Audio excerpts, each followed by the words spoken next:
€1,5 per chilo di pecorino romano come costi di trasformazione del latte. Okay? Questo è perciò avanzano €3.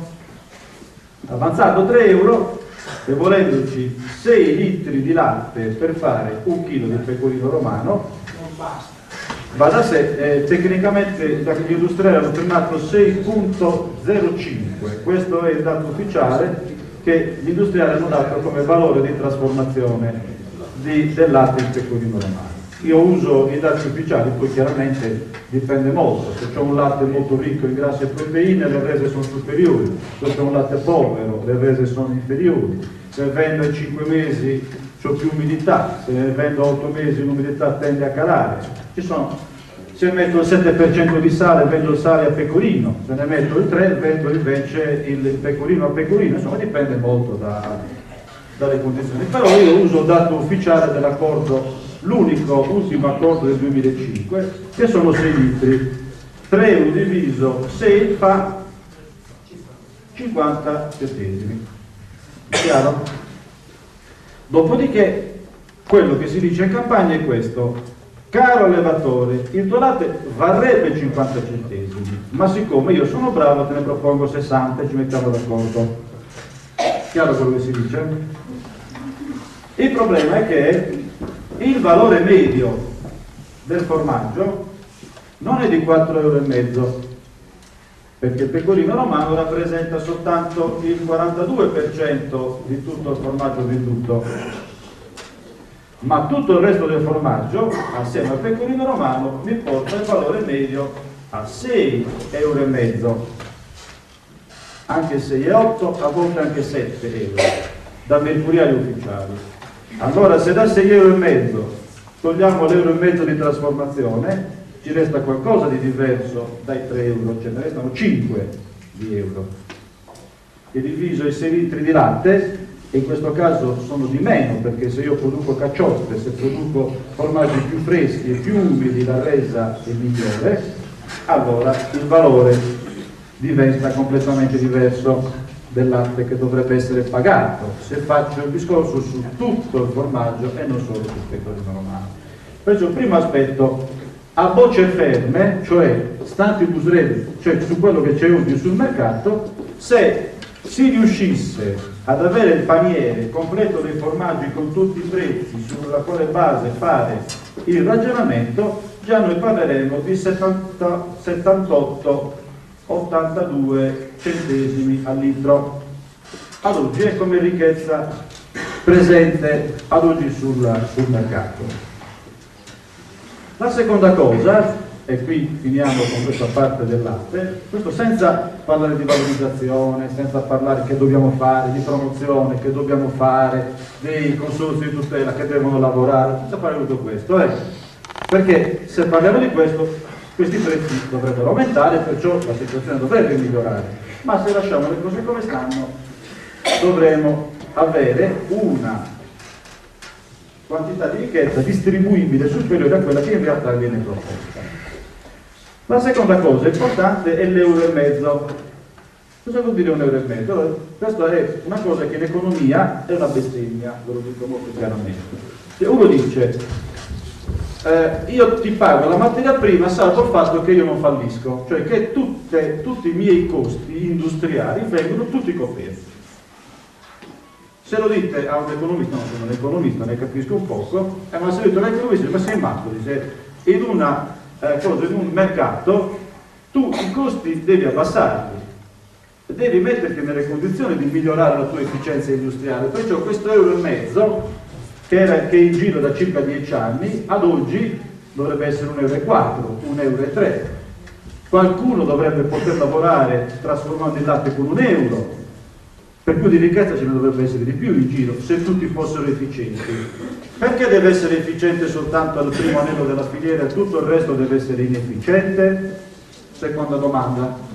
Per cui ha valori costanti, lasciamo perdere quello che potremo fare in futuro, ma valori costanti se si contassero tutti i formaggi e se la trasformazione fosse efficiente, il valore da distribuire in campagna dovrebbe essere maggiore di quello che viene proposto. Agnello. Questo è il modo con cui si forma il prezzo del latte. Sembra un modo stupido, ma è questo, è proprio questo. Agnello.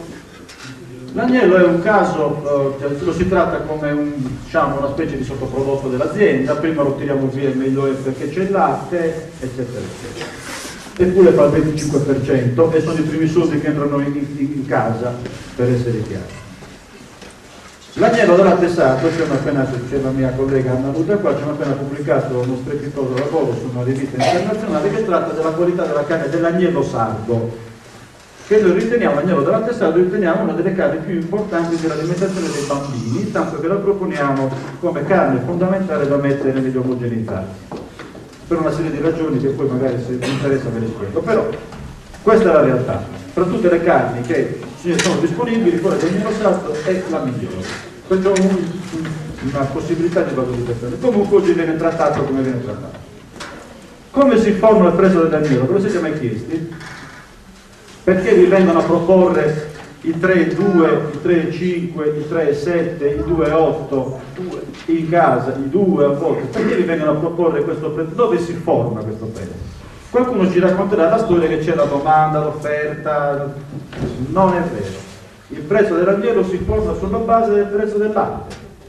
Perché siccome ci vogliono 5,5 kg di latte per fare 1 chilo di agnello vivo, allora il sistema che è connesso, che compra agnelli, vi propone un prezzo di vendita che è 5,5 litri di latte per il prezzo del latte che vige in quel momento. Se vi fate i conti è sempre così.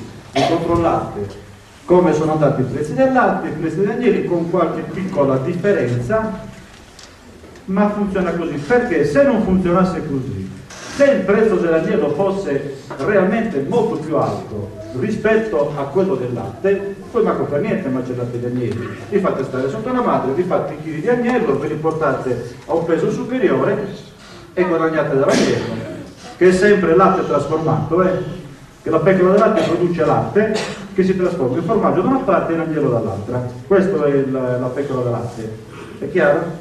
Ma se facessero questo, evidentemente non ci sarebbe latte in giro, perché la gente manterrebbe gli agnelli sopra le madri. E allora è sottile, prezzo del latte, quello che gira più o meno, moltiplicato 5,5, questo è il prezzo dell'agnello. Perciò la cosa importante da dire è questa: il mercato è lo stesso, il mercato del latte e il mercato dell'agnello è la stessa cosa, chi comanda è il mercato del latte. Valorizziamo l'agnello, noi facciamo studi per farlo, altri lo fanno. I contributi, non entro nel merito sui contributi, però è evidente che se ci viene a mancare il benessere animale, che è stata una delle fonti che in questi anni ci ha un po' retto le aziende, la questione si mette più dura. E se volete sul benessere animale ne parliamo dopo, però dal mio punto di vista è importante continuare a farlo. Il modo come farlo è un po' più complesso di quello con cui l'abbiamo fatto nel passato, perché l'Unione Europea ci richiederà degli impegni aggiuntivi rispetto a quelli che abbiamo già assunto. Togliamoci dalla testa che si ripetano gli impegni che abbiamo assunto fino adesso, ci chiederà qualcosa di nuovo, ma su questo sono informato, ve ne posso parlare. I costi. Alimentazione. Il costo dell'alimentazione è un costo micidiale rispetto ai costi correnti, occupa circa il 50% di quello che sono gli impegni che gli allevatori assumono. Le condizioni delle aziende sono talmente messe male oggi che gli allevatori mediamente in Sardegna sono impegnati dai 5 ai 7 mila euro di fatture da pagare sul mangime. Questo vuol dire che c'è un debito corrente verso i mangimifici che non fanno beneficenza. Allora vi inviterei a fare un conto.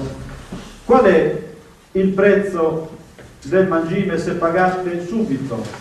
Se pagate a 30, se pagate a 90 o in alcuni casi se pagate a 180? Quello è lo stesso mangime. Qual è il prezzo che vi viene fatto? Fatevi il conto degli interessi e vedete che interesse viene applicato. Non vi dico quant'è, però fatevelo due.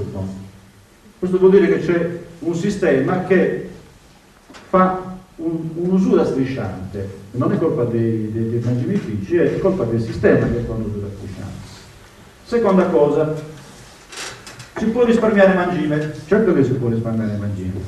Si può risparmiare mangime alimentando meglio le pecore. Abbiamo fatto una serie di sperimentazioni e abbiamo ottenuto un risparmio che può andare addirittura al 20% del mangime per chilo di latte prodotto in azienda, se si utilizza bene questa tecnologia. In più, se si utilizza una tecnologia particolare per gli agnelli, noi possiamo ottenere da ciascun agnello un aumento dai 5 ai 7 euro capo, con una tecnica mista di adattamento alle madri e di sversamento precocissimo dei femmini. Per cui anche in questa fase qui si possono contrarre i costi dentro l'azienda utilizzando delle tecniche semplici ma già disponibili. L'ultima cosa che voglio dirvi, perché sono stato abbastanza lungo anche con qualche numero che ho messo su, sono gli interessi. Allora è evidente che un'impresa per poter funzionare ha bisogno di capitali, no? Abbiamo parlato già dei capitali fondiari, cioè di quello che abbiamo utilizzato per poterci costituire l'azienda.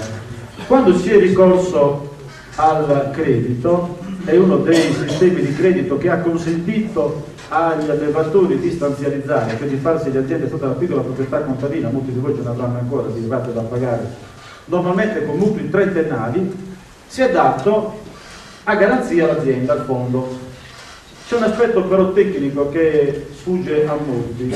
Il valore su cui la banca ha posto l'ipoteca era il valore presunto del fondo al momento in cui è stato stipulato il contratto. Siccome sapete molto meglio di me che il valore fondiario in Sardegna, soprattutto nelle aree pastorali, è legato al prezzo del latte, quando aumenta il prezzo subito seguono i terreni, se il prezzo del latte crolla, i terreni dopo 1 o 2 anni vanno giù. Siccome qui siamo qualche annuccio che il latte sta andando manuccio, il valore fondiario è sceso e le banche sono preoccupatissime che in realtà quello che viene stato dato a garanzia del mutuo non sia più discutibile mettendo le aziende all'asta. E allora stanno spingendo perché si rientri. Una volta vi lasciavano 6 mesi, 1 anno, a volte anche 2 anni, vi mettevano un interesse non lo stesso interesse. Adesso invece premono perché si rientri e soprattutto con la scusa di Basilea 2, e ve lo dico con una scusa questa, con la scusa di Basilea 2 non danno altro credito, perciò non vi danno credito corrente perché siete sovraesposti secondo loro, e questo dipende dal fatto che il valore fondiario è sceso e loro non hanno, la banca fa i suoi conti, non è che fa beneficenza. Allora manca il credito. Quando manca il credito corrente, cioè la possibilità di avere degli anticipi che sono la linfa vitale dell'impresa, se il sistema creditizio non facesse anticipi a interessi di mercato, non funzionerebbe l'economia, e se chiedo, tutte le imprese sane fanno anticipi di capitale. Nella zootecnia gli anticipi di capitale sono quelli che servono per seminare, per comprare, cioè per tutte quello che è chiamato capitale di anticipazione. Da dove arriva il capitale di anticipazione? Una parte è questo, sono la posticipazione dei pagamenti sui beni, soprattutto mangimi. L'altra parte arriva da un'altra storia che ci riguarda, sono le caparre. Qualcuno ha mai fatto il conto di quanto interesse viene caricato sulle caparre? Lo sapete?